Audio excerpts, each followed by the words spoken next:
আসসালামু আলাইকুম। প্রিয় দর্শক, অন্য মঞ্চের আলাপচারিতায় আপনাদের সকলকে আমন্ত্রণ জানাচ্ছি। বাংলাদেশ সেনাবাহিনীতে ক্রমশই অসন্তোষ বেড়ে চলছে। নানামুখী কারণে এই অসন্তোষ। সেনাবাহিনী ঠিকমতো চলছে না, ঠিকমতো পারফর্ম করতে পারছে না। তারা দীর্ঘদিন ব্যারাকের বাইরে রয়েছেন। ব্যারাকের বাইরে থাকলে যেটা হয়, সিভিলিয়ান লাইফে গিয়ে তারা নানা রকমের সিভিলিয়ান অপরাধে জড়িয়ে পড়ে, তারা নানা রকমের ক্ষমতার অপব্যবহার করে। সেই নিয়ে স্বাভাবিকভাবে আহ, সেনাদের মধ্যে, অফিসার বা সৈনিকদের মধ্যে একটা অসন্তোষ আছে। কবে তারা ফিরে যাবে, এই অনিশ্চয়তার ব্যাপারটা। এর বাইরেও অ্যালার্মিং কিছু সিচুয়েশন আছে যে পরিকল্পিতভাবে অন্তত দুটো রাজনৈতিক শক্তির সাথে জড়িত, যারা সেনাবাহিনীতে এই অসন্তোষটা তৈরি করছে। এই অসন্তোষটা তৈরি করার তাদের একটা দীর্ঘমেয়াদী লক্ষ্য আছে। তাদের একটা বড় রাজনৈতিক দল, তারা এক ধরনের তৎপরতা চালাচ্ছে এবং তারা বিভিন্ন স্তরে এই অসন্তোষটা যেন বেড়ে যায় সেই লক্ষ্যে তারা কাজ করছে। এবং তারা একটি আহ, সংগঠন গঠন করেছে, খুব গোপনে তার কার্যক্রম সেনাবাহিনীর মধ্যে চলছে। এটা হলো Bangladesh revolutionary soldiers front, BRSF। এই BRSF কিন্তু অনেক গোপনে কাজ করছে এবং সম্প্রতি কুমিল্লা ক্যান্টনমেন্টের দুজন সেনা কর্মকর্তা গ্রেপ্তার হয়েছে এবং তাদের জিজ্ঞাসাবাদের ফলে এই বাংলাদেশ রেভলিউশনারি সোলজার্স ফ্রন্টের কথা জানা গেছে। এবং এর সাথে একটি দলের প্রবাসী নেতাও জড়িত। তিনি দীর্ঘদিন ধরে প্রবাসী নির্বাসনে আছেন। তাদের কিছু সুনির্দিষ্ট লক্ষ্য আছে। তারা চাইছেন যে ভেতর থেকে একটা ফোর্স ক্রিয়েট করে বর্তমান সেনাপ্রধান জেনারেল ওয়াকার খানকে তারা সরিয়ে দিতে চাচ্ছে তার পদ থেকে। তারা এই সেনাপ্রধানকে তারা বিভিন্ন সময় ব্যবহার করতে রাজি, কিন্তু সেনাপ্রধানকে দিনের শেষে তারা বিশ্বাস করেন না, কারণ এই সেনাপ্রধান শেখ হাসিনার সরকার কর্তৃক মনোনীত। এই সেনাপ্রধান সরিয়ে ফেলবার পাশাপাশি তাদের আরো একটা দূরভিসন্ধি আছে। তারা সেনাবাহিনীর কাঠামোটাকে দুর্বল করতে চায় এবং টোটালি খোল নলচে বদলে একদম রিফর্ম করতে চায়। এটা অনেকটা অনেকটা সেই ইসলামিক রিপাবলিক গার্ড কর্পসের মতো, IRGC, ইরানের রিপাবলিকান গার্ড কর্পসের মতো IRGC।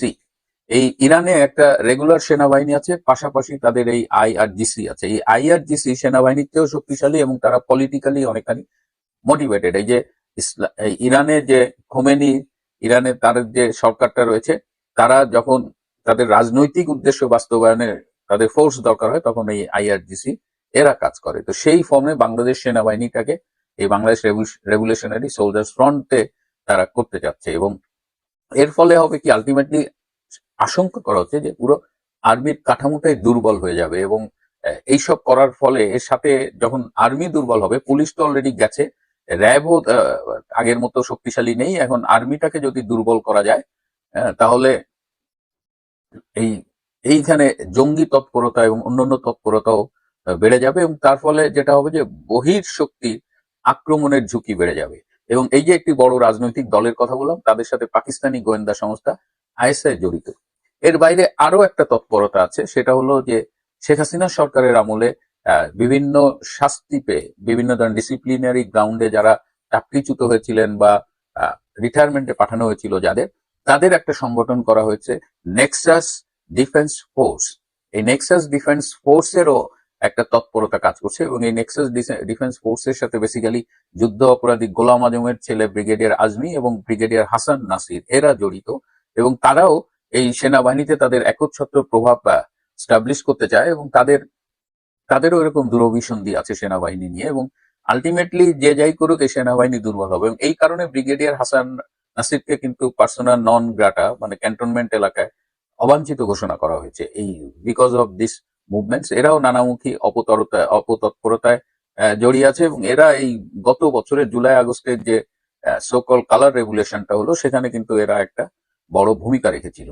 এখন এই যে সেনাবাহিনীর ভেতরে যে গোপন তৎপরতা চলছে, অসন্তোষ বাড়ানো হচ্ছে, অনেকটা পরিকল্পিতভাবে অসন্তোষ বাড়ানো হচ্ছে, যেটাকে আলটিমেটলি এমনও হতে পারে যে সেটাকে সেনা বিদ্রোহে রূপান্তরিত করারও একটা চেষ্টা থাকতে পারে। তাহলে এখন এটা ঠেকাবেন কি করে?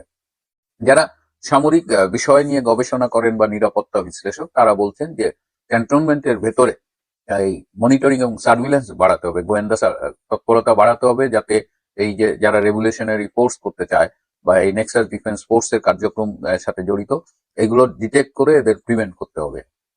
আর সামাজিক যোগাযোগ মাধ্যমটা খুব স্ট্রিক্টলি মনিটর করতে হবে, কারণ এরা কিন্তু সামাজিক যোগাযোগ মাধ্যমে, এই যোগাযোগ মাধ্যম দিয়েও এদের একটা যোগাযোগ মেনটেন করে এবং এদের উদ্দেশ্য, তৎপরতা এগুলো তারা ডিসেমিনেট করে। সো সো এই সামাজিক যোগাযোগ মাধ্যম, বিশেষ করে ফেসবুকটা একটু স্ট্রংলি মনিটর করতে হবে এবং আর্মির ভেতরে আর্মির মনোবলটা চাঙ্গা রাখার জন্য বিভিন্ন কার্যক্রম হাতে নিতে হবে, কারণ আর্মিকে কিন্তু নানানভাবে আক্রমণ করা হচ্ছে।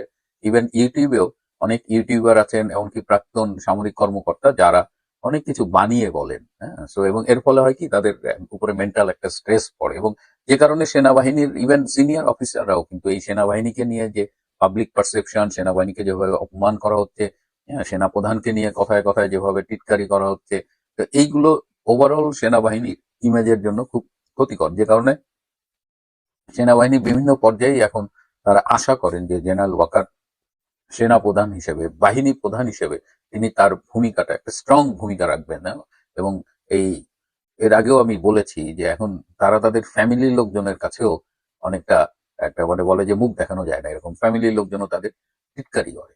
এই অবস্থা থেকে যে মুহূর্তে আমরা উত্তরণের কথা বলছি, তখনই এই গোয়েন্দা মাধ্যমে খবর পেলাম যে এই ধরনের এই দুটো তৎপরতা চলছে, যেটা আমাদের সেনাবাহিনীর জন্য, সেনাবাহিনীর ভবিষ্যতের জন্য কিন্তু খুবই ক্ষতিকর হবে। এবং এটা শুধুমাত্র যে দেশের ভেতরের বিষয় না, কারণ যখনই সেনাবাহিনী বিতর্কিত হবে, সেনাবাহিনীর ভেতরে এ ধরনের অপতৎপরতা থাকবে, তখনই সেটা যে ইম্প্যাক্ট ফেলবে। আমরা যে এই যে জাতিসংঘ শান্তিরক্ষী মিশনে আমরা যে সেনা পাঠাই, এবং এটা আমাদের আর্মিদের কাছে একটা বিশাল ব্যাপার যে তারা প্রয়োজনে দেশ বিক্রি করে দেবে, কিন্তু তাদের এই ইউএন পিসকিপিং মিশনে সেনা পাঠানোর ব্যবস্থাটা যেন অটুট থাকে। এবং এর আগে আমরা দেখেছি গত বছরের জুলাই মাসে যখন কালার রেগুলেশনটা দানা বাঁধছে, তখন জাতিসংঘ মানবাধিকার কমিশনার শ্রী ভলকার তুর্ক তিনি কিন্তু এই সেনাপ্রধানকে ফোন করে থ্রেট করেছিলেন যে তোমরা যদি এই আন্দোলনে ছাত্রদের কোঅপারেট না করো বা ছাত্রদের উপর গুলি চালাও, তোমাদের UN peace keeping mission force পাঠানো বন্ধ করে দেবো। তার মানে দেখেন, সরকারের নির্দেশও তারা উপেক্ষা করেছে এবং দেশের চাইতে তাদের ইউএন পিস কিপিং মিশনে যাওয়াটা অনেক বড়।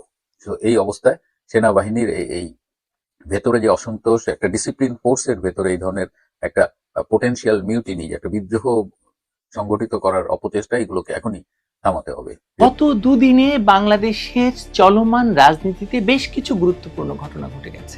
এর মধ্যে প্রধান অবশ্যই সেনাপ্রধান জেনারেল ওয়াকারের একই দিনে রাষ্ট্রপতি এবং প্রধান উপদেষ্টার সঙ্গে সাক্ষাৎ। তার আগে প্রধান বিচারপতির সঙ্গে সেনাপ্রধান দেখা করেছেন বলে গুজব ছড়ালেও বা খবর ছড়ালেও কোনো পক্ষই বিষয়টি স্বীকার করেননি। এমনকি সরকারের আইন উপদেষ্টা ডক্টর আসিফ নজরুল তো সরাসরি বলেছেন যে প্রধান বিচারপতির সঙ্গে সেনাপ্রধানের দেখা করার বিষয়টি গুজব। যমুনা টেলিভিশনের একটি খবরও নাকি প্রচার হয়েছে, আমি দেখিনি অবশ্য সেই খবরটি। এবং সে কথার প্রমাণ পাওয়া যায়, মানে গুজবের কথার প্রমাণ পাওয়া যায় যখন প্রধান উপদেষ্টার প্রেস উইং থেকে বলা হয় যে সেনাপ্রধান জেনারেল ওয়াকার প্রধান উপদেষ্টাকে গুজবে কান না দেওয়ার পরামর্শ দিয়েছেন। তার মানে এই প্রধান বিচারপতির সঙ্গে দেখা করার বিষয়টি যে গুজব, সেটাই হয়তো প্রোপাগান্ডা সচিবের পক্ষ থেকে প্রমাণ করার চেষ্টা করা হয়েছে। আমার তথ্য অন্যরকম যদিও, কিন্তু জাতীয় পার্টির অফিসে হামলা করতে গিয়ে সেনাবাহিনীর বেধড়ক পিটুনিতে তো গণ অধিকার পরিষদ নেতা ভিপি নূরকে নিয়ে যখন রাজনীতি জমজমাট এবং সেই জমাটি রাজনীতিতে ঘি ঢালতে, অর্থাৎ জাতীয় পার্টিকে নিষিদ্ধ করার জন্য প্রধান উপদেষ্টা তার লালু ভুলু কালু পার্টিদের যমুনায় ডেকে কথা বলছেন আর রাস্তায় মব বাসদের ডেকে বলছেন যে তারা যেন সেনাপ্রধানকে এই মারে কি সেই মারে অবস্থা সৃষ্টি করে, তখন ঠিক সকাল হতে না হতেই সেনাপ্রধান গিয়ে প্রধান উপদেষ্টা এবং প্রেসিডেন্টের সঙ্গে কি কথা বললেন সে বিষয়ে আপনাদের সকলেরই আগ্রহী থাকার কথা, তাই নয়? মানে সকলেরই জানার আগ্রহ থাকার কথা, তাই তো? আমাদের মনে রাখা দরকার যে জাতীয় পার্টি এমন একটি দল যার প্রধান ছিলেন সাবেক সেনাপ্রধান এবং সেনাবাহিনী থেকে আসা রাষ্ট্রপতি জেনারেল এরশাদ। এখনো সেখানে অবসরপ্রাপ্ত জেনারেল আর সামরিক অফিসারদের অবসরোত্তর রাজনৈতিক আশ্রয় জোটে। সেই দলকে নিষিদ্ধ করার পক্ষে বিএনপি মিউ মিউ করে নেই বলছে, কিন্তু বাকিরা যতই উচ্চস্বরে চিৎকার করুক না কেন, ইউনূস ও তার উপদেষ্টা পরিষদকে দুইবার বিষয়টি নিয়ে ভাবতে হবে যে এই দলটিকে নিষিদ্ধ করা উচিত হবে কি হবে না। আর ভারত তো আছেই এই দলটির পাশে। ফলে নুরুকে মারধর বিষয়ে ইউনূস সহ তার উপদেষ্টা পরিষদ নিন্দা আর প্রতিবাদ জানিয়ে এ যাত্রায় হয়তো সন্তুষ্ট থাকবে না বলে আমার মনে হচ্ছে। গতকাল যদিও আমি বলেছিলাম যে তারা নিষিদ্ধ করতে পারে, কারণ সেনা প্রধান কেন নুরুকে দেখতে যাননি এ নিয়ে অনেকে রাজনীতি উত্তপ্ত করার চেষ্টা করেও শেষ পর্যন্ত নুরুর সেকেন্ড ম্যান রাশিদকেও বলতে হচ্ছে যে সেনাবাহিনীর পুরোটা নয়, কয়েকজন সেনা সদস্য নুরুকে পিটিয়েছে। আর ইনকিলাব পার্টির মতো রাজনীতিতে যারা দোহারের ভূমিকা পালন করছেন এখন, তাদের অবস্থা আগামী কয়েকদিনের মধ্যে নিশ্চিত হওয়া যাবে। তারা কি নুরুর মতো হাসপাতালে যাবে নাকি রাজনীতির মাঠে থাকবে। যা হোক, কি কথা হলো সেনা প্রধানের সঙ্গে প্রধান উপদেষ্টা ডক্টর ইউনূসের? দুই পক্ষের অফিস থেকেই আলাদা আলাদা বিবৃতি দেওয়া হয়েছে। প্রধান উপদেষ্টার প্রেস অফিস বলছে সেনা প্রধান সৌজন্য সাক্ষাৎ করেছেন প্রধান উপদেষ্টার সঙ্গে। চীন সফর পরবর্তী এই সাক্ষাতে সেনা প্রধান দেশের আইন শৃঙ্খলা পরিস্থিতি ও তা নিয়ন্ত্রণে সেনাবাহিনীর কার্যক্রম সম্পর্কে রাষ্ট্রপতিকে অবহিত করেন বলে জানিয়েছে এই বিবৃতি। সাক্ষাৎকালে প্রধান উপদেষ্টাকে গুজবের প্রতি মনোযোগ না দেওয়ার আহ্বান জানান সেনাবাহিনী প্রধান জেনারেল ওয়াকার। প্রধান উপদেষ্টা সেনা প্রধানের সঙ্গে বর্তমান পরিস্থিতিতে বেসামরিক প্রশাসন সহায়তায় সেনাবাহিনীর ভূমিকা নিয়ে আলোচনা করেন। এ সময় আইন শৃঙ্খলা রক্ষায় সেনাবাহিনীর অব্যাহত অবদানের জন্য কৃতজ্ঞতা প্রকাশ করেন তিনি। প্রধান উপদেষ্টা এই ভূমিকাকে আরো সুশৃঙ্খল করার প্রয়োজনীয়তার উপর গুরুত্ব আরোপ করেন। তিনি বলেন একটি সুস্পষ্ট কমান্ড কাঠামো এবং নির্বাচনের পরবর্তী মাসগুলোতে সব বাহিনীর মধ্যে ঘনিষ্ঠ সমন্বয় অন্তর্ভুক্ত করা প্রয়োজন। আপনাদের কি মনে হয়, আইন শৃঙ্খলা রক্ষায় সেনাবাহিনীর অবদান বলতে কি ডক্টর ইউনূস নুরুল হক নূরকে বেধড়ক পেটানোর কথা বোঝাননি? না হলে সেনাবাহিনী তো এর আগে দেশের আইন শৃঙ্খলা পরিস্থিতি নিয়ন্ত্রণে বা মব নিয়ন্ত্রণে আর কোনো ভূমিকা রেখেছে বলে আমার নজরে পড়েনি। গোপালগঞ্জে পড়েছে আপনার? গোপালগঞ্জে কি হয়েছিল? বরং রক্ষা করেছে। আপনাদের পড়েছে কি? আমার নজরে পড়েনি। আচ্ছা, এবার আসা যাক সেনা প্রধানের দপ্তরে আইএসপিআর যে বিবৃতি দিয়েছে সেখানে কি বলা হয়েছে। আইএসপিআর এর বিবৃতিতে জানা যায়, বাংলাদেশ সেনাবাহিনী প্রধান general Wakeruzzaman SBP, OSP, SGP, PSC সোমবার 1 সেপ্টেম্বর 2025 রাষ্ট্রীয় অতিথি ভবন যমুনায় প্রধান উপদেষ্টার সঙ্গে এবং পরবর্তীতে বঙ্গভবনে রাষ্ট্রপতির সঙ্গে সৌজন্য সাক্ষাৎ করেন। সাক্ষাৎকালে সেনাবাহিনী প্রধান সম্প্রতি তার চীন সফরকালীন অনুষ্ঠিত বিভিন্ন বৈঠকের অভিজ্ঞতা এবং আলোচনার গুরুত্বপূর্ণ দিকসমূহ তুলে ধরেন। পাশাপাশি দেশের সামগ্রিক আইন শৃঙ্খলা পরিস্থিতি এবং তা উন্নয়নে সেনাবাহিনীর ভূমিকা নিয়ে বিস্তারিত মতবিনিময় হয়। আলোচনায় সেনাবাহিনী প্রধান আশ্বস্ত করেন যে দেশের আইন শৃঙ্খলা পরিস্থিতির উন্নয়ন ও জনগণের নিরাপত্তা নিশ্চিত করতে বাংলাদেশ সেনাবাহিনীর সর্বাত্মক সহযোগিতা অব্যাহত রাখবে। এছাড়াও সেনাবাহিনী প্রধান সেনাবাহিনীর অভ্যন্তরীণ চলমান উন্নয়নমূলক কার্যক্রম এবং ভবিষ্যৎ পরিকল্পনা সম্পর্কে রাষ্ট্রপতি এবং প্রধান উপদেষ্টাকে অবহিত করেন। দেখতেই পাচ্ছেন, দুই প্রধানের অফিসের বিবৃতিতে কিন্তু বেশ একটু ফারাক রয়েছে। আর এই ফারাকের মাঝখানেই আমি ঢোকাতে চাইছি আমার বিভিন্ন সূত্রগুলো যা বলছে সেটা। আমার সূত্রগুলো বলছে সেনাপ্রধান প্রধান উপদেষ্টাকে প্রথমত এই শিক্ষাটি দিয়েছেন যে রাষ্ট্রপতি যিনিই হন না কেন, তিনি রাষ্ট্রের প্রধান। সংবিধান মোতাবেক সকলেই তার কাছে জবাবদিহি করতে বাধ্য। এটা প্রধান উপদেষ্টা মানেন না, কারণ দুদকের প্রধান থাকাকালে শাহাবুদ্দিন চুপ্পু ডক্টর ইউনূসের বুদ্ধিতে পদ্মা সেতুতে বিশ্বব্যাংক যে দুর্নীতির অভিযোগ এনেছিল তার বিপক্ষে দাঁড়িয়েছিলেন এবং ডক্টর ইউনূস সে সময় পরাজিতই হয়েছিলেন এক প্রকার পদ্মা সেতু হয়ে যাওয়াতে। এবং সে কারণে ক্ষমতা দখলের পর একবারও প্রধান উপদেষ্টা ডক্টর ইউনূস রাষ্ট্রপতির সঙ্গে দেখা করেননি। ইউনূস মহাজন যে ব্যক্তিগতভাবে কতটা প্রতিশোধ পরায়ণ এবং হিংসাশ্রয়ী মানুষ তার প্রমাণ শুধুমাত্র এটাতেই পাওয়া যায়। তিনি সংবিধানকে না মেনে কেবলমাত্র নিজের ব্যক্তিগত ঘৃণার বশবর্তী হয়ে 1 বছরে 12 বার বিদেশ সফর করেও ফিরে এসে একবারের জন্য রাষ্ট্রপতির সঙ্গে দেখা করেননি, অথচ এটা সাংবিধানিকভাবে বাধ্যতামূলক। সেনাপ্রধান বিষয়টি চোখে আঙুল দিয়ে ডক্টর ইউনূসকে বুঝিয়ে দিয়েছেন। আরো অনেক কথার মাঝে সেনাপ্রধান নিশ্চিতভাবেই একথাতেও বলে থাকবেন যে আর মব নয়, সেটা নুরু করুক, হাদি করুক কিংবা হাসনাত সার্জিস করুক, ইনাফ ইজ সত্যি ইনাফ। আর সর্বশেষ সেনাপ্রধান একটি জরুরি বিষয় সামনে এনেছেন বলে জানা গেছে বা জেনেছি। গুজব হলেও প্রধান বিচারপতির কাছে যাওয়ার বিষয়টি আসলে গুরুত্বপূর্ণ। তত্ত্বাবধায়ক সরকার ছাড়া বাংলাদেশে ইনক্লুসিভ নির্বাচন সম্ভব নয়, হবে না। একটি নির্বাচনকালীন তত্ত্বাবধায়ক সরকার অতি আবশ্যক এবং সেটা যে বিদেশিরাও চায় সে কথাটি হয়তো সেনাপ্রধান জানিয়ে থাকবেন ডক্টর ইউনূসকে।